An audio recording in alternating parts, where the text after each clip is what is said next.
Hello everyone, I'm Video Game Hazard, back for some more Pokemon Fire Red. In the last episode, we returned to Pallet Town and then came here to One Island, the first of the Sevii Islands. And this time, we're going to be exploring what is alternatively known as Knot Island, which is a much more creative name than One Island. I seriously don't know why they went with the numbered names, but whatever, here we are. Anyway, the town here of One Island doesn't have a whole lot to it, but I did want to talk to a couple of NPCs before we head out. On sunny days, I step out and gaze upon the volcano. That's my daily routine. Let me think. When was the last time Mt Ember erupted? Well, I sure hope it's not due for an eruption soon, because that's where we're heading right now. So we can head out here onto Kindle Road, which is our first new route here on the Sevii Islands, and is actually home to a new Pokemon that we can catch, which I will talk about as we battle this swimmer here. So you can actually, once we get up to where the grass is, we can actually find Ponyta here for the first time, as well as its evolution Rapidash, which can be found very rarely. That was moved from its location in Red and Blue in the Pokemon Mansion to here in Fire Red and Leaf Green on Kindle Road. It's also worth mentioning that the Sevii Islands as a whole are completely optional.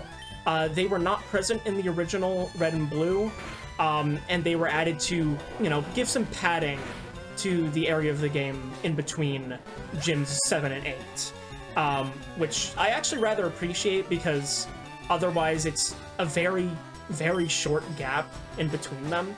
So I think this, lengthens the game in a fairly natural way. It is sort of tacked on, but I appreciate the Sevii Islands for what they are. And there's also, and I guess they added things like moving Ponyta here, and a couple other stuff to give you extra incentive to head out here. But you can just choose not to come to the Sevii Islands if that's what you prefer. But I will be showing them in their entirety. It is also worth noting that you cannot access all of the Sevii Islands during the main story. There are 7 in total, Sevii Islands, but you can only access the first 3 in the main story. This is Kindle Road. Go straight for Mt Ember. Thank you, helpful sign. Oh. Got interrupted by a wild fear. I moved literally 1 step and got interrupted by a Ponyta. Great. Might as well get interrupted by you, because I probably won't show this fight. Anyway, as I've been attempting to say, there will be these rugged rocks scattered throughout the route. We do not have a way of destroying them just yet, but we will in due time. I didn't want to have to set up a repel, but I guess I don't really have a choice at this point. I'm also running very low. I don't like that. Anyway, if I could actually get out words for once. And of course there's another trainer battle. Yes, these rocks will be spread out across Kindle Road. We will have a way to destroy them soon-ish, but we do not have that ability just yet. I'm gonna have Yokozuna deal with this guy because he's in my way, and Yokozuna is good at dealing with things in its way. It should know. It used to be a thing in my way. Anyway, that Nidorino goes down. I, of course, get poisoned. Of course. Why? Sand Slash. I guess I'll have Attenborough take care of that. Why not? Yeah, Kindle Road here is, if you couldn't tell, the first example of a route that doesn't just follow the regular route numbers, because, well, these areas were added in Fire Red and Leaf Green, the remakes, so they obviously couldn't just tack on numbers, especially since those numbers continue in the next game in the chronology. So, yeah, they just gave unique names to every route here, which I rather like. It was certainly a lot better than the uncreative numbered island names. They seriously should have just used the alternate names, but whatever. Let's take out this Raticate, and that should be enough to both win the battle and to level up Yokozuna. We level up. Do you get anything new? No, you did not. Okay, Camper Bryce has been defeated. Ah, blown. I don't want to hear about that. Let's heal.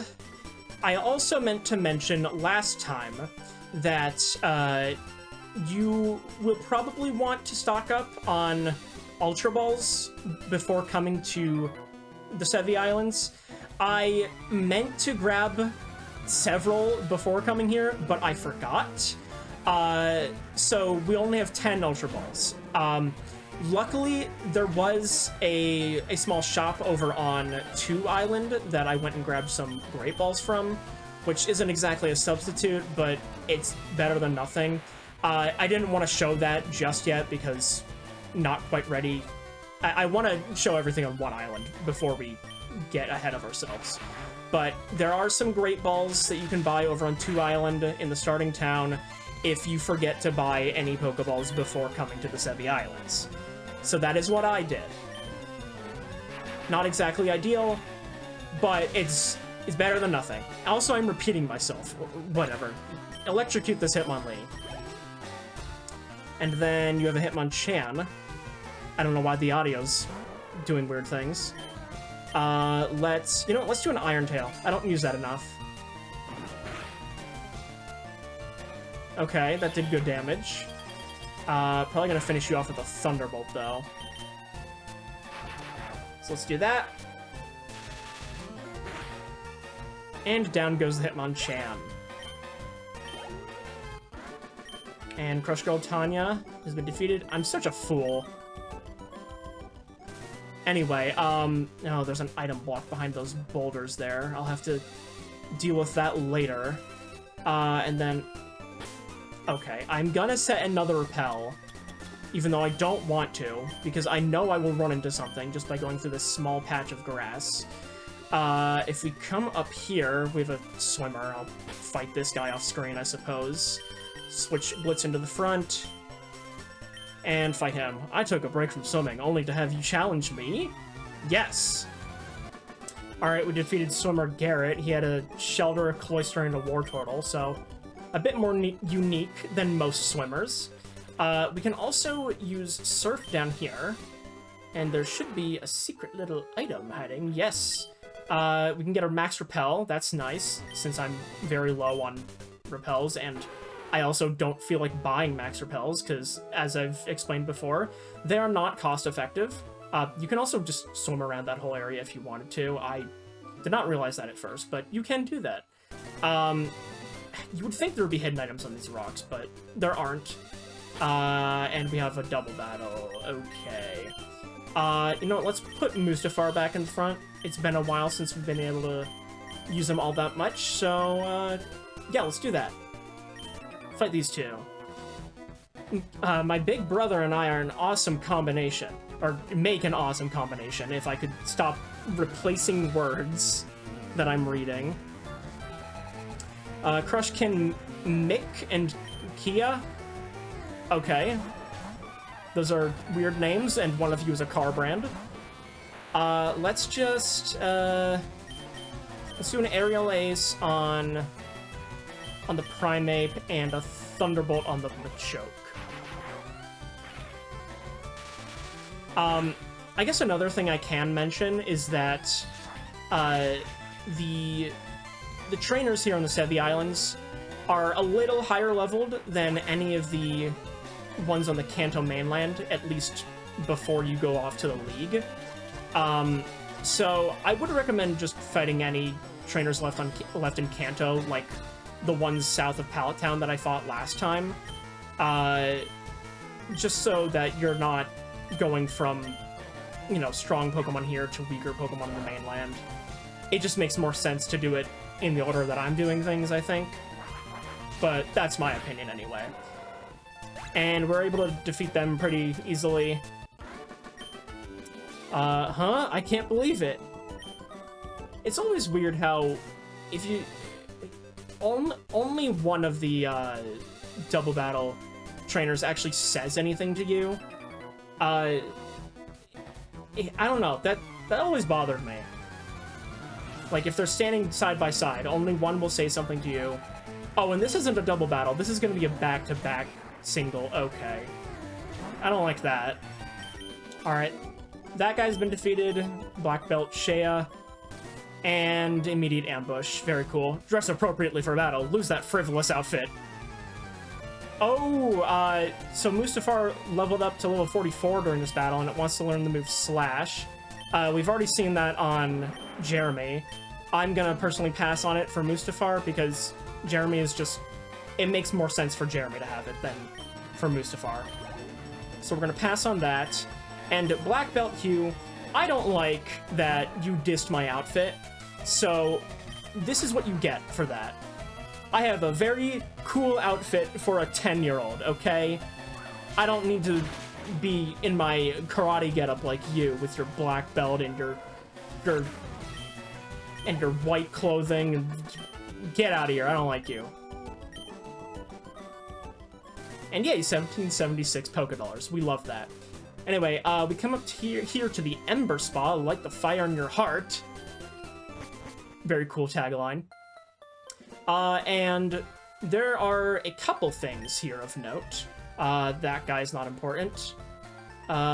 Is it you, perhaps? Have a look at my face. See how smooth my skin is? I don't want to look at your old lady skin. The hot springs water keeps my skin younger than my age.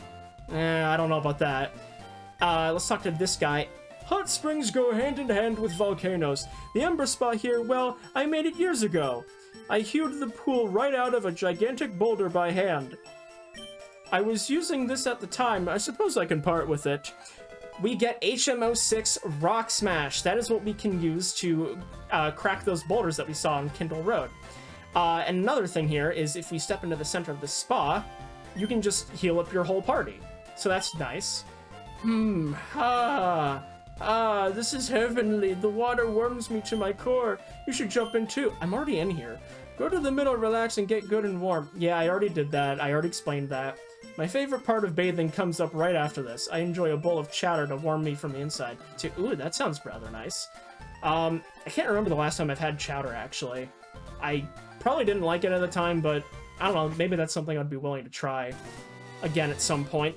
Anyway, now that we have Rock Smash, I would like to teach that to who else but our resident HM user, Raticate. So let's put that on you. This is actually a rather weak move. It's a 20 power fighting type move that has a chance of lowering defense, but is otherwise only useful for destroying these boulders. Because it's just not very good at all. It gets a buff in later games, but even then it's still not very helpful. Anyway, let's go destroy these 3 boulders right here. And that, if we can destroy them a little faster, maybe. If we can destroy all 3 of these boulders, we can get interrupted by a wild Pokemon. Yes, sometimes you can run into wild Pokemon when using Rock Smash on things. Here's a Geodude. We're gonna ignore it for now and collect this item up here, which is an Ether. I guess that's fine. And then if we head back down here, we can smash these 3 boulders. Or 2, rather. Which I am not going to make you sit through, especially since we ran into another Geodude. We can collect a Carbos there. And then I want to head back up to it where the Ember Spa is. Because if we head back up here, we have more trainers up ahead. If you would actually battle me. Could you help me out with my training? Sure, why not? And with this Crush Girl out of the way, kind of a weird name for a trainer class, honestly, we can surf up this way and hopefully not run into any Pokemon. But we do have more trainers. Fine, I guess I'll fight you. Seen from here, Mt Ember towers into the sky. Alright, could we perhaps be done with the trainers? Because there's more that I would like to do this episode, but I can't do that if I keep running into trainers. The weather's gorgeous, perfect for a battle. Yeah, totally. I've been partially just tryharding these water trainers by using Mustafar against some of them, because not having to switch means that I might be able to get through them faster. But I think this is the last guy. Yet, of course, I've had to switch to Blitzed for some of these stronger water Pokemon because he's just much better equipped to deal with them. But that was indeed the last trainer on this route. So now we can head up to the next dungeon. Yeah, there's nothing else over here. Mt Ember. Now, Mt Ember is fairly short, which is nice for me because I would like to get through this place in the remaining time in this episode. We're gonna first talk to this guy. Can you imagine if this volcano were to erupt? The explosion would be the end of us. How terrifying is that? While we're terrified, would you like me to teach explosion? This is basically a more powerful version of self-destruct. You sacrifice yourself to deal massive damage. Self-destruct is 200 damage. Explosion is 250. None of my Pokemon can learn that, so we're gonna ignore it. We're now gonna go over here, push this Strength Boulder out of the way. I believe there are a few trainers here, but not too many. I think I see one of them right now.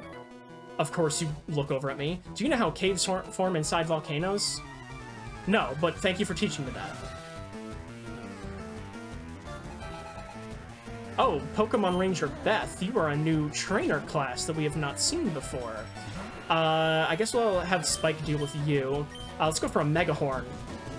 Haven't gotten much of a chance to use that yet. Although I think I used it for Chip in the gym, maybe? I don't know exactly. It's been a little while.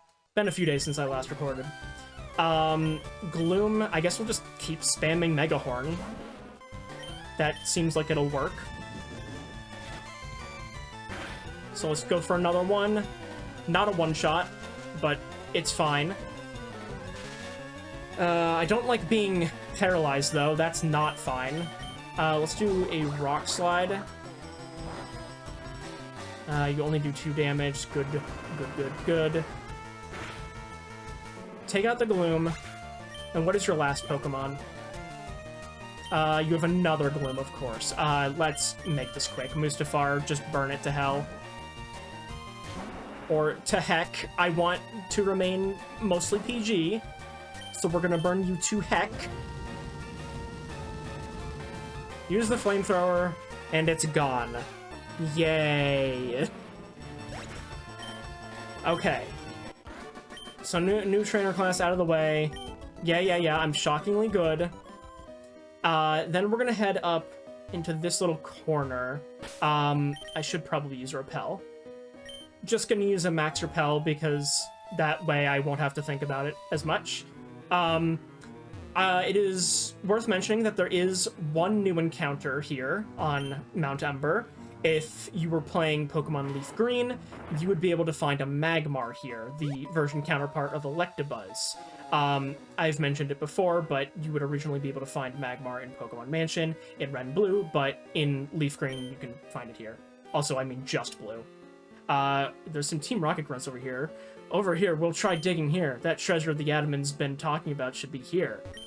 What the? You're in the way. Get lost. Well, I guess there's nothing we can do with those guys right now. So let's just go back up to where we were. And if we were to head up this way, there actually isn't a hidden end there. But there's a trainer here who I should fight, I guess. I've been in training so I can mend my broken heart. It's toughened me up physically at least. Hiya. Well, if that's your coping mechanism, then sure, that works. Oh, you're using Sky Uppercut. That move is able to hit any Pokemon, even if they're flying. Well, except for Ghost types, because they're immune to fighting moves. But I guess I just wanted to show that off there, because it's a pretty interesting effect that you don't see too often. And wow, Mustafar has really gotten a lot of experience here. Like, there's just been a bunch of fighting types around here that make for easy fodder for it. Anyway, I want to heal up my party, and now we can continue over this way. In this corner, I believe... Yes, there's a dire hit. I believe that... I think we've seen that before. That raises your critical hit in battle if you use it as a battle item. The Max Repel wore off. Great. Let's head over into... I got ambushed! There was no way I could have seen that guy before I stepped onto the space that he could see me the furthest away from. That is so rude. Anyway, this guy has an Execute. I believe he also has a Pokemon that we haven't seen before. Oh, come on, Megahorn. I just want you to hit. Why you gotta use stuns for? Come on. That's so rude. Especially when you use Confusion on me next turn. Just land the Megahorn. Please. Good! Good job, Spike. I am, however, going to switch you out for the next Pokemon, because I don't want to deal with that again. His next Pokemon is actually the evolution of Exeggutor. I'm going to have Mustafar burn this thing alive. Don't ask me how a collection of eggs evolves into a palm tree with coconuts that have faces on them. That's just how it is, I guess. I don't make the rules, I just report on them. So, Exeggutor goes down to 1 flamethrower. Very cool. Get another level up. Mustafar really is getting a lot of experience here. Nice to see, since it hasn't gotten a lot of action lately. There's a hidden Ultra Ball in this corner. Is that the way I want to go? Okay, this is actually the way we want to go. So we can head through this cave here. Get interrupted by a wild Machop, because I forgot this is a cave and wild Pokemon can just appear everywhere. I say having forgotten to put up a Super Repel, even though I was just talking about running into wild Pokemon. Ugh. Anyway, let's head up around this path. We come to another room here. It's just a very long, linear path. I believe there are more items up here. Don't go down that ledge if you're not done here. That leads you back to the starting area. If we head over into this left corner, I think there's something. Yes, a Firestone hidden on that rock. There's also a second Ultra Ball we can find here. Very lucky for me, who forgot to bring Ultra Balls. And then if we... how does this work? We have a Strength and Rock Smash puzzle, so we gotta push this boulder over this way. Then we need to break this Rock Smash rock, push that boulder up, break this rock. I suppose you could have done it a different way, but this made more sense to me. We can collect another Firestone, and then we can head up to the peak of Mt Ember, where we have more Strength boulders. Lovely. Gonna have to activate Strength again. Then we can push those boulders like that, these like this, and another bird. Another legendary bird. Like before, save your game.